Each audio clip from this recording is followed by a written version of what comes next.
So how about this? We promised you a Royal Rota on the road. We promised you somewhere a bit more exotic than the studio in London. And here we are. This is, welcome to Fiji, by the way. We are in Suva in Fiji. And on the panel, we're delighted that Emily Andrews from The Sun is here. Hi. Hi guys. Hello. How are you? Fine. How are you doing? We're all feeling a bit mid-tour, aren't we, at the moment? So we're a little bit hot. It's quite what people can't see is it's very hot and humid at least here. It's stopped raining. Yes, no rain. All day yesterday. And as usual, Lizzie Robinson, the producer of the ITV Bureau, is here too. No, we're here. We made it, and we're on. I was talking earlier to someone from Kensington Palace, and we're on the downward stretch. We're actually done more days than we have to do. So over the halfway mark. Yes, everyone's a bit happy about that. But We've actually, done 44 engagements of the 77. 44. I counted earlier. I love the fact you counted that. Yeah. 77. I wanted to know how many to go. Engagement 1. Well, actually, it was before engagement 1 that we were hit with engagement 0. Boom. Baby. Yeah. Now, hands up if you knew. Well, that's a difficult one, isn't it? Because of course, if you say, "Oh, I suspected," then but you didn't print anything, which of course I didn't, then you look like a bit of a chump. Yeah. But if you say, "Oh no, I didn't know anything," you look a bit of a chump equally. Yeah, people say to me all the time, like, "Oh, I've seen her. She looks pregnant. There's definitely a bump in there." To me, she just looked as slim as a slim thing, if I can say that. I'll let you into a secret. I did write a memo to my news desk 3 weeks before the start of the tour with a number of things, and the first one of which is, I think Meghan's pregnant, and these are the reasons why. Right. So, but you know, the thing with the pregnancy is that, as in, you know, with the Duchess of Cambridge, you can't. It's medical stuff. It's private. Yeah. It's medical, and also, frankly, you don't want to be speculating on whether someone's pregnant or not. I think it would be a very brave, stupid person, particularly in the reporting world in which we inhabit now, to say Meghan was pregnant without any kind of and we had this discussion, didn't we, Lizzie, about whether or not we'd even write about the Zika virus threat on the island that we're on right now, on Fiji, and whether or not we should be intruding into their lives to say, should you go there if you're pregnant? Well, turns out she is pregnant and she's here. Yeah, but that is advice that's in the public domain that we can talk about, and we're not speculating over that advice. That advice is out there anyway. But to talk about someone's pregnancy and to speculate on that, that's a little bit different, I think. And I suppose I will admit to being surprised that Fiji and Tonga wasn't cancelled for Meghan. I thought the Duchess would say, look, on medical grounds, is the advice of the British government that she is effectively chosen to ignore. Well, yeah, I mean, I have to say, I wrote that memo and I was poised to write something. I wasn't going to say that she was pregnant, but I was going to poise to say that there had been some other changes, some other things that were happening in her and Harry's schedule, which, you know, question mark. And then we went to that briefing at Buckingham Palace, and then there was the full schedule. She was going to Fiji, she was going to Tonga, and I have to admit, I thought, wow, she can't be pregnant then, because I was pregnant with my second child, and there was Harry's big tour to the Caribbean in 2016. I really wanted to go, but even though there was a slim chance of contracting Zika in the Caribbean, I decided not to go because of my unborn child. And that's the government advice. It's Yeah, not yeah, to absolutely. be there, isn't it? If you're pregnant, and also if you're a couple and you're trying for a baby, you shouldn't try for 6 months after being in Fiji and Tonga. So the advice is quite clear. I advise against all but non-essential travel, and so they did have the option of withdrawing from this bit if they wanted to. I think it left. So when the recce was done in August, obviously Sam Cohen, Meghan and Harry's private secretary, Jason Knauf, her head of comms, and Charlotte Poole, and Marnie Gaffney, actually. Right. So they did the recce at the end of at the end of August, and at that point, obviously, I don't think any of them knew that Meghan was pregnant. So this tour was organised, 2 realms, Australia and New Zealand. That was obviously around the Invictus Games as well. Then we had Fiji and Tonga, which was at the request of the Foreign and Commonwealth Office. Yeah. So that's why Meghan and Harry were invited here. The British government wanted them to come. And so once the tour schedule had kind of been constructed, I think then when obviously Meghan told a very few people at Kensington Palace that she was pregnant, it presented a bit of a problem, because on the one hand, if she didn't come, it was a bit of an insult to Fiji and Tonga, who of course, lots of pregnant women here. Yeah. And if she did come, how is it going to be managed? What were they going to do? And I think, we've all been told that she took medical advice, a lot of medical advice. And of course, I think medical advice is slightly different from the US side as it is to the UK side. That's true, yes. And although I haven't sort of smelt too much DEET on anyone, like, you could come here and cover yourself in DEET, I suppose. But the pregnancy did have an impact on the tour, but only in the most marginal way, and that's when it happened after the delayed ceremony. We can talk about the rain in a minute, and the rain has been quite a feature of this tour, hasn't it? Apart from today, by the way, we laid the sun on just for you. But there was a change to the schedule after the Invictus Games opening ceremony. There was. The Invictus Games opening ceremony was delayed due to the awful weather, the storms, and it was held outside the Sydney Opera House, so they had to wait until the weather had cleared. So Meghan and Harry ended up having a very late night on the Saturday, and then she had an early engagement on the Sunday, which they were going to go and watch the cycling in the Invictus Games. And only one person showed up. They decided to take that off the schedule to allow her time to rest after a late night. And then the following day there were also changes to the schedule. Yes, so basically it was only the Sunday in Sydney and the Monday on Fraser Island where there was really only any significant change because of the pregnancy. Otherwise, the Duchess has carried on pretty much full on. I mean, you know, when they added an engagement at the beginning, they went from 76 to 77, didn't they? But it's gone on as normal. Those engagements that she missed on Fraser Island, we were both on Fraser Island, and it's very, very sandy, bumpy terrain to get around the island. And once you sort of start on this loop to go around the engagements they were going to do, you have to keep going, and I think that was taken into consideration as well when they decided to sort of take some stuff out of her schedule. And you don't think, Emily, there's going to be any more? We look ahead to the rest of the tour. There's Tonga for sort of a day and a half. There's New Zealand. We don't think there's going to be any more changes to the plan. I don't think so. I have to say, I think actually Meghan's been pretty phenomenal. I mean, she hasn't had morning sickness, we understand, and she has been quite tired. Despite some chap claiming that he'd been told that she had morning sickness, but I think he say something like, I don't want to do an Australian accent because everybody, no, everyone will switch off.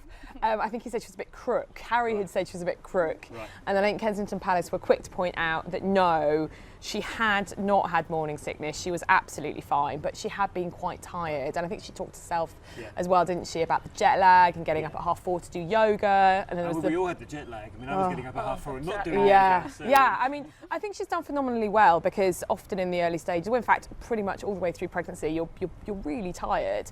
And I think what the Kensington Palace aides have said is that if there's an unforeseen thing like the late finish of the Invictus Games ceremony, then they might look again at her schedule and maybe take one or two things out. But as we sit here now, no, nothing's going to change. Let's just talk about Australia. I mean, rather than go through sort of day by day, and sort of pick out some highlights from Australia. You could talk about the Invictus Games, you could talk about the Dubbo in the rain, you could talk about Daphne Dunn, you could talk about the little boy, was it Luke? And the beard tug. There were lots of highlights to pick out from Australia, not least the fact that the media in Australia seems to cover every cough and spit of Harry, even the plane taxiing on the runway, you know, going up the steps, down the steps.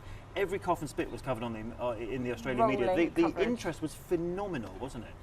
Yeah, absolutely. I mean, I think that is definitely a difference generally between the Aussie and the British media. I mean, certainly when we were here 4 years ago for Kate and William's visit here with Prince George, who's the Republican slayer. Yes. I mean, I think it is a different kind of news coverage. Like we have helicopters, we've got rolling cameras in the helicopters, got drones. I mean, they went for a walk in the grounds of Admiralty House, which is where they were staying in Sydney. Now, obviously in the UK, if they were in the grounds of Buckingham Palace walking, there's no way we would film with inside. An expectation of privacy, which is where our law is at. Exactly. Whereas obviously in Sydney, the cameras were positioned on a hilltop, filming straight into Admiralty, over the harbour, filming straight into Admiralty House in the gardens. But the bottom line is, for us, it was at the end of a long lens. We chose, as a broadcaster, not to run those pictures because I think we applied the British rules, even though it was running on Australian media, but we didn't run those pictures. Yeah, no. They were very much in private time then, and I think we will take the view not to run those pictures. Yes. But I think there are different rules, and literally every cough and spit, every dress, every kind of person they've spoken to, and even miking up Daphne Dunn, which I thought was extraordinary. So that's this lovely veteran lady, 98-year-old Daphne Dunn, and she'd met Harry. This is her third time, I think. Last time been in the rain, the time before that in the sun, and one of the Aussie channels had actually mic'd her up, which I thought was amazing planning. Genius. Because you heard, I think you heard the Duchess of Sussex say to her, "Next time we come back, maybe we'll have our little one." Yeah. and we're so happy, you know, and exactly. it was a lovely thing to hear. But yeah, I don't think you would have had that in the UK. I refer to Daphne Dunn as the other woman in Harry's life because she appears to sort of pop up every time. Invictus ceremony, the walkabout. That's right, she's she was everywhere. at Invictus as well, wasn't she? As well. And but then the Dubbo, for example. I mean, the rain in Dubbo, and actually one of my sort of most memorable pictures was Harry making the speech. You're Harry, I'm Meghan holding the umbrella. It was quite something. You make a good Meghan. Okay, thank you so much. Stop the sheets. That's my Harry. Yeah, you make a great Harry. That was a great picture though, wasn't it? Yeah, it was lovely, and I think there's been a couple of pictures on this tour. I mean, often royal tours do kind of come down to the pictures, which, good thing, bad thing, we can obviously talk about that, but that was definitely one of the iconic pictures of Harry kind of, you know, someone offering Harry an umbrella going, no, I've got my wife, and it really was very much the two of them, team. I've come here before so many times, the picture says Harry, but now I've got my wingman, and she's right and here. they have really held on to each other, haven't Oh, they? yes, they go, absolutely. They are very much a unit, they're a team now. I liked in Dubbo when he said at the end he'd referred to the rain, he called it a gift. And actually yesterday I remember here in Fiji when it was absolutely chucking it down with the rain, they called it a blessing. I mean in the UK in England it's a curse. It's ruins a sort of good barbecue, but it's a blessing in Fiji. It was a gift in Dubbo, because actually I suppose that's the other thing, we talk about the picture, but the reason why he went to Dubbo was to draw attention to the drought, and he sort of did in an inverse sort of way. They brought the rain. But you know, I went to a farm the following day where, and actually you saw, you know, rather than have grass in the field for the cattle, it was just mud. There was nothing there at all. Perhaps it was dust before the rain came, but the problem is still there. It's the drought. Nothing's happened, and he did bring attention to that in that way. No, absolutely, and I think the speech he made in Dubbo was for me one of the standout moments when he said, "Look, I got help, and it was the best thing I ever did. And if you are in need, reach out, speak to your brother, speak to your friend, speak to your neighbour. You know, it helped me. It can help you too." It was from the heart. It was incredibly heartfelt, and I think it meant a huge amount to the people who were listening to him. Dubbo's cheered to the rooftops, and of course, as you guys have found out, you know, there's a massive suicide rate in those rural areas of Australia. There's been a huge problem with crop growing and feeding of the animals. And so for him, it's £100 per bale because they don't have any grass. I mean, and so for them to go there and to highlight that, I think was incredibly important. They were so happy about it. They were so pleased, weren't they? And they didn't leave when all that rain was streaming down. People still wanted to stay. I was actually, funny enough, I wasn't in with you at the time. I was actually in Channel 7 studio watching it on the monitor, sitting there thinking, really pleased. Yeah, you were in the dry. You were in the dry. I went the next day when actually the rain had gone. But actually, I agree with you about that speech, because he also spoke about when he was jackarooing, he referred to it when he came to Australia. And he referred to the people of that area, the rural sort of Australia, as the salts of the earth, didn't he? And I think we all probably agreed with that from the people we met. Definitely. And for what was quite interesting, I thought, on the Dubbo Day was that speech for me was very much tailored to the Australian market, the people that he was speaking to, but obviously then, you know, the Aussie media. But it got quite a lot of pick-up in Britain as well. I mean, we did a double-page spread in the Sun, and I carried a lot of his speech in my copy thinking, will it stay in? I mean, it's quite Aussie-centric. Will it speak to a British audience? And actually, we carried a lot of it. He's saying that salt of the earth, you know, you Aussies, you just grit, you get on and, you know, just get up and do it. I mean, obviously, Britain and Australia have got very strong links. We've got a number of people watching. In Britain, we'll have family in Australia. It's powerful stuff. We're talking about the rain. I mean, the rain almost ruined the Invictus Games opening ceremony. The whole reason he's in Australia, I suppose, they built the tour around Invictus Games. We were in Toronto last year, weren't we? I don't remember rain on the scale that we had on the evening of that Invictus Games opening ceremony. And it was in the open air. Yeah, and there was no wet weather plan. That was the only plan. So if that storm had carried on, that opening ceremony wouldn't have been able to go ahead. Because you told me that you went down to interview some of the sort of UK team, and they were being sort of housed in an underground car park. Yeah, literally so they'd come over to the Opera House in a boat, and they weren't allowed to come into the harbour. They were circling for a very long time, which actually I think stressed out quite a lot of the team. A lot of them are suffering from PTSD, and I think they found that actually quite difficult. So I think the whole team were quite relieved to be able to finally get them onto the I must admit I was surprised. I know it's Australia and maybe they can guarantee the weather a little bit more than we can in the UK, but I was surprised it was in an open air sort of venue. I mean, surely with Prince Harry and Meghan in town, they could have at least had the stage in the Opera House, perhaps. I mean, it was a beautiful, beautiful backdrop and setting, but it would have been awful for them, all the competitors, if it had been cancelled. Emily, what are your other highlights of the Australia bit? We'll get on to Fiji in a minute, but Australia still. Well, for me, actually, I mean, I think we all love Dubbo, but it was the visit to Dubbo Senior College. Meghan and Harry split up. They both went. Harry went to look at the boys, to meet some boys from the Clondalk Foundation, and Meghan went to meet some girls from the Girls Academy. Both programmes help and support those kids from Aboriginal and Torres Strait backgrounds to kind of to help promote them, keep them in school. And Meghan walked into the classroom, kind of 17, 18-year-olds. The first kind of, they were so excited, and the first kind of involuntary, oh, she's so beautiful. I mean, that was quite sweet. And then Meghan was talking to them, and then afterwards I caught up with them, and one of them said, you know what, us Aboriginal girls being of a different background, for her to meet someone else of a mixed race background, and to see her accepted into the British royal family tells us that anyone can be accepted anywhere, and we can do it too. And that is a message you hear a lot, isn't it, from a lot of people. Actually, Meghan having a sort of black mum and a white father sort of changed how people sort of view not only the royal family but view their own ambition in life. And I think that's something that probably Meghan has that potential to articulate wherever she goes.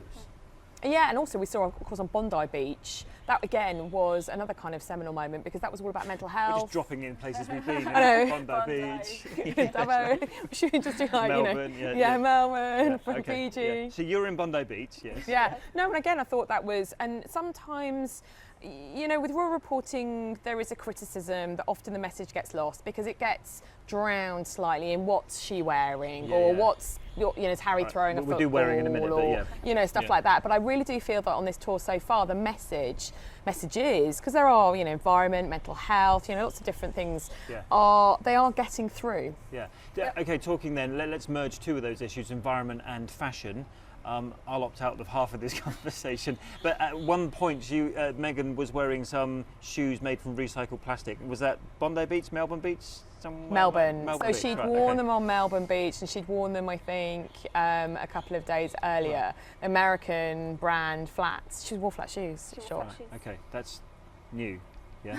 Yes. Okay. We haven't seen these before. Okay, Lizzie, what was your best bit? I loved the visit to Fraser Island. I thought it's so beautiful there, and they took us up into sort of the forest because Prince Harry was dedicating or unveiling a new Queen's Canopy project where they were dedicating the forest to the Canopy project to preserve it. And he made this really lovely speech kind of in the middle of nowhere. It was quite a small group of us, well, large group of media, small group of people watching, and he was sort of talking about how important it is to preserve the forest for our children and our children's children. And I think, like we were saying earlier, that really means a lot to him, particularly now they're respecting their own children. I agree with you, because I think one of the most common things you hear about when people are praising Prince Harry is, he's got a lot of his mum in him, and didn't Diana do a good job? But actually you hear him stand there talking about trees, and I think you used the word the symbiotic relationship between trees and people. Who are we thinking of now? Prince Charles. Exactly. So I mean, there is a lot of his dad in him, and almost the older he gets, you see more of Prince Charles in him. Yeah. Definitely. This morning, so we obviously were in Fiji, and this morning he was doing a wreath laying ceremony, which is a kind of very standard royal thing, and it wasn't the most kind of glamorous engagement on the itinerary. I seem to be the wreath laying queen. I think this tour I've got like quite a lot of those. Do Anzac Day as well. Do Anzac Day. Do the okay. wreath. I think I'm doing another military engagement in New Zealand, so I am a military girl. I've got the poppies, got my poppy dress on today. You're doing well, actually. And so he wreath laying, very solemn, very nice, lovely kind of last post trumpet. Fijian flag up, down, then up. Then he came and talked to the Fijian veterans, and I thought actually, he's like, hello, how are you all? I thought how much actually he was like his father, and actually how much he looked like Philip as well. And at one I've always thought he looks a lot like Philip, and I'm always finding pictures of Philip Prince Philip, when he was in this part of the world, actually, in 1956, when he did that sort of tour on his own on the Royal Yacht Britannia. And he's got the ginger beard. Yeah. I see so much of Harry in Philip. Your favourite moment so far? I've really fallen in love with Fiji, actually. I think the welcome you get here, the bula, they say everywhere, just bula. Well, and they don't just say welcome like we might say hello. They really mean welcome here. And I thought yesterday that welcome ceremony, it was absolutely chucking it down with rain. There's the rain theme again. And yet everyone was very respectful. They all sat down, they all listened, they did as they were told. I think this nation is really sort of welcoming, very friendly, and I've really sort of enjoyed the time that I've spent here, even if I nearly drowned in a boat at sea the other day, but that's an entirely different More story. rain. More rain. And it was raining. I was actually getting wet from above and sort of below as the sea was coming into the boat. So I've really enjoyed Fiji. And actually today itself was quite interesting in that it was the only solo engagement that the Duchess of Sussex was doing, focusing on women. There's a lot to talk about in and around that as well. But let's just talk about, it was her way of stepping out. She made a speech. She spoke about her own time at university and everything. It was quite a personal speech, I thought, that she made today. Yes, definitely. And I think it's quite, in some ways, it's quite brave of her, I think, to bring in those personal experiences that highlight just how far she has come. She talked about in the speech how important education is for all, so far so royal, you know, we all know that. Yeah. But then she said, you know, through to finance her studies at Northwestern University, which is on the east coast of the US, she had scholarships and she had grants, you know, like hardship grants, and she worked in a job. On campus, she said, worked on campus, and all the money was ploughed back into paying for her education. Was it worth the effort? Absolutely was it worth the effort. And I thought that was really quite brave, because in some ways you would think that Meghan would be doing absolutely everything to kind of almost very kind of gradually brush her, you know, ascension to Princess Meghan. I mean, she's Princess Henry of Wales, Duchess of Sussex, but actually she was highlighting the fact that she came from not a particularly rich background. She doesn't come from the sort of Sloane background that perhaps but her mum was a social worker. She's very middle class. Makeup artist, Absolutely. But she's had to graft. Yeah. You know, she's had to strive. So I thought that was it was a very good speech to make. And then Lizzie, talking about the market, because actually there was meant to be that focus on sort of women and women's empowerment was meant to continue into the market, but something happened today. We're all still trying to get our finger on exactly what happened, but essentially she was in the market for half the time she was meant to be, and then sort of hurried out. Yeah, so something she went wrong. Two solo engagements today. The first being a reception. It was a tea at the High Commissioner's residence where she was meeting various organisations that sort of focus on women, and that all went as planned. She came, she met lots of them, and then she left, and she was due to go to supermarket, and she was due to be there for about 15 minutes, I think, and she arrived, and after 6 to 8 minutes, she left. Yeah, in a hurried fashion. It is correct to say, and this isn't us sort of fishing around for a story, that she was there for a lot less time than was advertised. You watched it, you witnessed it. Yeah, I was there actually inside the market. She was there for half the time, half the scheduled time. And one thing we have noticed with Harry and Meghan on this tour is that they've always run over. When there have been people to talk to, they have always... just the BBC watching on from the corner. The BBC are just jealous. The BBC are just jealous. Hi, Beeb. Do you want to come in?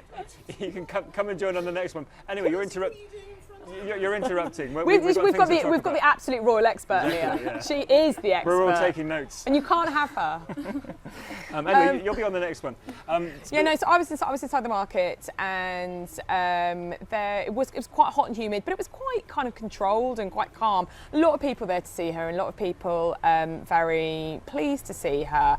And yeah, as Lizzie said, you know, the engagement was cut in half. It seemed that at the end they kind of rushed her out slightly. There was a particular women's centre that had been built in 2011 with UK money, UN money, Aussie money, that I thought she would particularly want to stop and talk to the women there and hear their stories. Collective of women who kind of each of them had got together to sell their produce and send money back home. And it's true to say that events normally overrun, they don't underrun. And there were so many people to see in that market. Particularly when the public are involved and Meghan and Harry involved, they love talking to and you think of those walkabouts that they've done in Melbourne, in Sydney, in Dubbo, everywhere they've done a public engagement is gone on for a lot longer. And today was the opposite. And I spoke to some of the women afterwards, and there was everyone's disappointed that they didn't meet them, but I think there was an expectation that she would do a lot more than she did. Yeah, and I think perhaps this is the first time where we've seen Meghan perhaps underperform. She has been very impressive. Delicately put. was that tactful? It was a good word. Was that tactful? Yes. Thanks. And I think as you say, we're still trying to work out what happened. Yeah. We think that obviously within the market everything had been was quite controlled. There was a lot of security in there, but outside the market it was quite chaotic. I think as word got around that she was there, more and more people came. One thing actually I was quite surprised, the event wasn't embargoed. Often Kensington Palace, in these kind of public situations, they will often put an embargo on so that we know about them, but we don't tweet or we don't say anything until half an hour until beforehand, or even when we see the principal. that wasn't the case, and so there were a lot of people. And I think also my personal opinion is that there was a little bit of overreaction, a little bit of panicking from the Kensington Palace security team, and maybe they thought too many people, we're not quite sure about what's happening here, let's get her out. I mean, I think the official reason was kind of changed a couple of times. It was it went from one thing to another. Too busy. Yes. Where do we end up? At crowd security management and then issues. Right. Crowd management issues was where we ended up. Was the official line from Kensington Palace. And actually, did you see any? No, I didn't see any. And actually, when I kind of talked to some of the ladies, as you did, some of them were a bit. Because they said, "Well, what happened?" And we said, and they said, "But we feel a little bit insulted actually because the crowd just wanted to come and see her, and they were well friendly. behaved. They're not in any way aggressive or a risk. Well, not that I found. Yeah, but then we're not in the. Let's be clear. We're not in their position. We're not responsible for the Duchess's security. And she's pregnant. And Harry nor are wasn't we there. seeing it with her eyes. Let's be fair here. But something happened today. I think the other thing to take into account is that around the market it was the open market, and there were no. Normally when they do these walkabouts, there are barriers, and the crowds are kept very much behind barriers. And at the market today, there weren't anything like that to keep the crowds from her, and so potentially that was one of the reasons that they also considered. It's a cracking market though, wasn't it? It was great. Exactly. It was great. I was wandering around looking at all the food and the people, and again that friendliness of people. You have to say is boulard to them, and they just really just welcome you and they want to chat. I think all of us, that's one of the reasons why we've all been so impressed with Fiji. Everyone is so friendly. Yeah. Everyone just wants to talk to you, and just so hospitable. I mean, I was given one of Meghan's presents because one of the women didn't get to give it to her. So she said, "Oh well, would you like to have it?" And I was like, "Thank you so much. That's really after fun." that reception this morning that we went to, that it was a morning tea, so there was lots of food and local produce, and they were like, wasn't the please food good? try it, please try it. It was the best food I've had in all 10 days. Yeah, was what we had at that amazing. reception today. Just a couple of little delicacies. We should look ahead then before we finish up. We're only in country 2 of 4. There are a couple more countries to go now. So Tonga, New Zealand. And we go back to Sydney for a little bit for the closing ceremony right. of the Invictus Games, which will be on Saturday. And again, I mean, just briefly, there's a big difference to last year. Invictus Games last year, every single day, we were there, he was there. I mean, he brought his then girlfriend, not even fiancée at the time, was she, to the opening and closing ceremony. A much bigger focus from the Prince Harry last year on the Invictus Games, so but he is going back there, where isn't we he? are this time a year later. Last year, the Invictus Games was when we saw her for the first time holding hands as his girlfriend, and now a year later she's the married, what was the shirt pregnant, called? Husband shirt, the husband, the Misha Nunu. husband That's shirt. my one piece of fashion knowledge. Yeah, that and the Queen wore green once. So once, yes, or twice.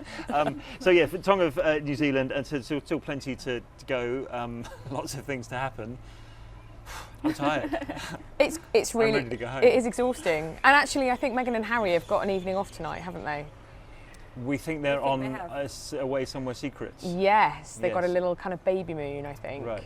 Because everything wrapped up quite early. Maybe that's why she rushed out of the market. Yes, she just wanted to go back to Harry. Yeah. Anyway, listen, we've got gin and tonics to drink. We've got sunglasses to put on, and we're not on holiday, honestly. This is hard work. Yes, This is hard work. And we are tired for a reason. But thank you so much. It's been a pleasure having you for the first time on here. You have your own podcast on air, which, of course, we're doing. We always promise that we do a Royal Rota on air mashup, but which I think you've recorded one on tour as well, haven't you? Yes, so we are. We recorded Omid. one. Yeah, me and Omid Scobie. We did one last week, and we're going to do another one probably in Tonga actually, or maybe when we get back to Sydney. But yeah. Other podcasts are available. We should point out. But from the Royal Rota on the road with our temporary table, thank you very much, and we will hopefully speak to you either when we're back in London, or if we can, we'll do something from New Zealand.